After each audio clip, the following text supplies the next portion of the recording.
Lumpur, bekas Perdana Menteri Tun Dr. Mahathir Mohamad masih kekal sebagai ahli Parti Pejuang Tanah Air. Pejuang sungguh pun mengumumkan berundur dari jawatan pengerusi parti itu.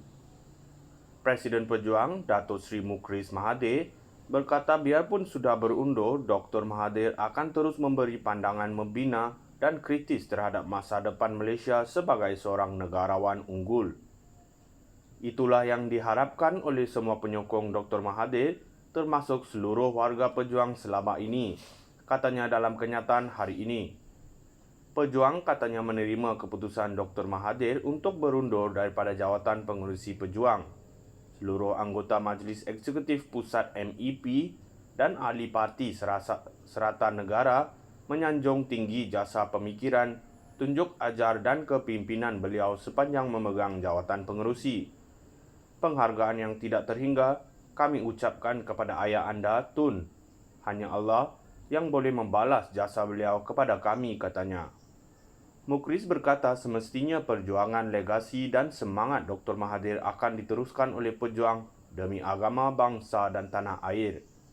Pejuang berusaha memastikan daya pemikiran, cara kepimpinan dan tumpuan kepada keberhasilan Dr. Mahathir yang berteraskan prinsip dan nilai budaya yang murni diteladani oleh generasi pewaris perjuangan beliau, katanya.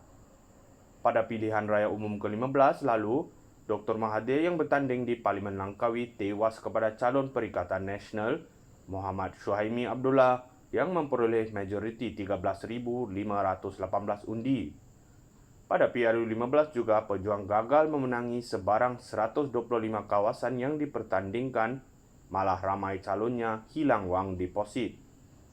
Dr. Mahathir bagaimanapun akur dan menerima pilihan rakyat dengan hati yang terbuka. Malah, beliau akan memberi tumpuan kepada bidang penulisan dan turut terbuka untuk ditemu duga penulis.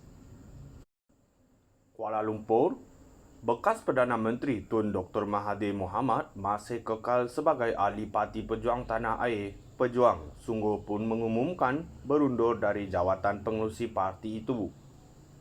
Presiden Pejuang Datuk Seri Mukris Mahathir berkata biarpun sudah berundur, Dr. Mahathir akan terus memberi pandangan membina dan kritis terhadap masa depan Malaysia sebagai seorang negarawan unggul. Itulah yang diharapkan oleh semua penyokong Dr. Mahathir, termasuk seluruh warga pejuang selama ini, katanya dalam kenyataan hari ini.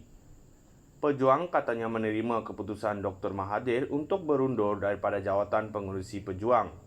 Seluruh anggota Majlis Eksekutif Pusat MEP dan ahli parti serata negara menyanjung tinggi jasa pemikiran, tunjuk ajar dan kepimpinan beliau sepanjang memegang jawatan pengerusi. Penghargaan yang tidak terhingga kami ucapkan kepada ayah anda, Tun. Hanya Allah yang boleh membalas jasa beliau kepada kami, katanya.